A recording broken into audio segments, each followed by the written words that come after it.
కావాలంటే తమ తండ్రిలాగా తనను కూడా అరెస్టు చేసుకోవచ్చని, అందుకు తాను సిద్ధంగా ఉన్నానని, మా వెంట ఉన్న కార్యకర్తలను మాత్రం ఇబ్బంది పెట్టొద్దని కాకాని పూజిత విజ్ఞప్తి చేశారు.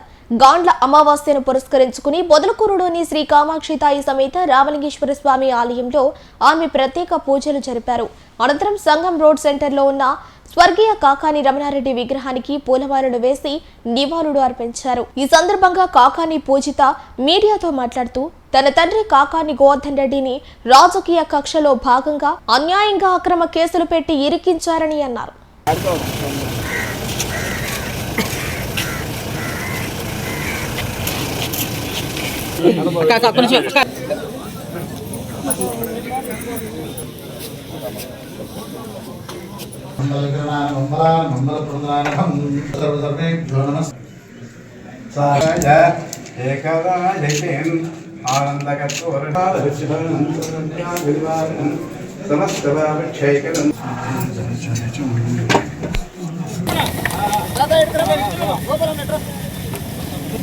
జైల్లో పెట్టారు కదా, ఆయనతో పాటు నిలబడే వాళ్ళని కూడా ఎందుకని ఇబ్బంది పెట్టాలని అనుకుంటున్నారు? ఏం వాళ్ళ భార్య బిడ్డలు లేరా? వాళ్ళకి పిల్లం పిల్లలు ఉండరా అండి? ఈరోజు ఎంతమందిని ఇబ్బంది పెడుతున్నారు. వాళ్ళకంటూ పాపం వాళ్ళ కుటుంబ సభ్యులు ఏమనుకోవాలి, వాళ్ళ భార్య పిల్లలు ఏమవ్వాలి? ఎంతమంది మీద అనవసరమైన కేసులు పెట్టి వాళ్ళని కూడా ఇరికించి వాళ్ళని కూడా జైల్లో వేస్తే ఇంకేం మనుషులు బ్రతకొద్దా? ఏం వైఎస్ఆర్సీపీ కార్యకర్తలు అని అంటే వాళ్ళని జైల్లో వేయాలా? వాళ్ళు కూడా సగటు మనుషులే మీలాగా, గుర్తుంచుకొని పనిచేయాలి. మనం ఈరోజు మా ఆప్తులైనటువంటి ఎంతమంది మీద కేసులు పెట్టి వాళ్ళు ఇబ్బంది పెట్టి వేయాలనుకుంటే కాకాని గోవర్ధన్ రెడ్డి మీద వేయండి.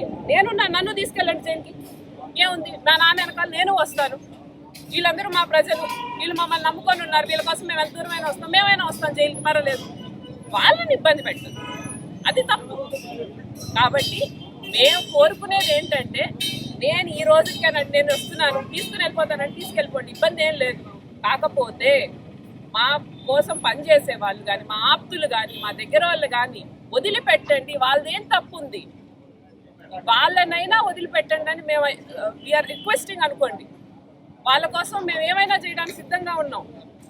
కాబట్టి ఇక పైన ఇటువంటి ధోరణ ఆపి ఈ పనులు మీరు ఎప్పుడు చెప్తున్నారు, మీ పనులు మీరు సవ్యంగా చేస్తే చాలు. ప్రజలకి మిమ్మల్ని ఆదరించడానికి ఇటువంటి పనులను ఎవరు హర్షించరండి, ప్రజలు కూడా హర్షించరు. అందుకని ఇటువంటి కుళ్ళు కుతంత్రమైన రాజకీయాలు ఆపేసి మీ పనులు మీరు సవ్యంగా చేసుకుంటే బాగుంటుంది.